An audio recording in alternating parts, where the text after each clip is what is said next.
Guys আজকে নানু বাড়িতে কি কি রান্না হয়েছে আমার ফেভারিট তরকারি। এখানে ভাত আছে রাইস কুকারে। এটা কি শাক? এটা হচ্ছে নাপা শাক। কে কে চিনো? খেতে অনেক মজা, শীতের সময় শুধু এই শাক পাওয়া যায়। আর এখানে আছে সিম ভাজি। ডিম আলু ডালের সঙ্গে কিন্তু উত্তরবঙ্গের মানুষেরা সিম ভাজি খায়। ডিম আলু ডালের সঙ্গে অনেক মজা লাগে সিম ভাজি। এই যে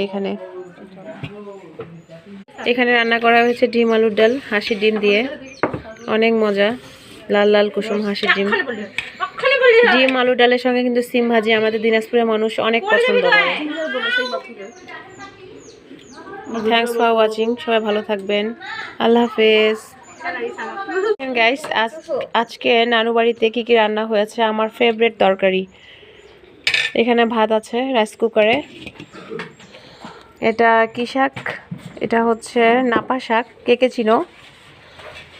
খেতে অনেক মজা, শীতের সময় শুধু এই শাক পাওয়া যায়। আর এখানে আছে সিম ভাজি। ডিম আলু ডালের সঙ্গে কিন্তু উত্তরবঙ্গের মানুষেরা সিম ভাজি খায়। ডিম আলু ডালের সঙ্গে অনেক মজা লাগে সিম ভাজি। এই যে এখানে রান্না করা হয়েছে ডিম আলুর ডাল হাঁসের ডিম দিয়ে। অনেক মজা, লাল লাল কুসুম হাঁসের ডিম। ডিম আলু ডালের সঙ্গে কিন্তু সিম ভাজি আমাদের দিনাজপুরের মানুষ অনেক পছন্দ করে। Thanks for watching. সবাই ভালো থাকবেন। আল্লাহ হাফেজ।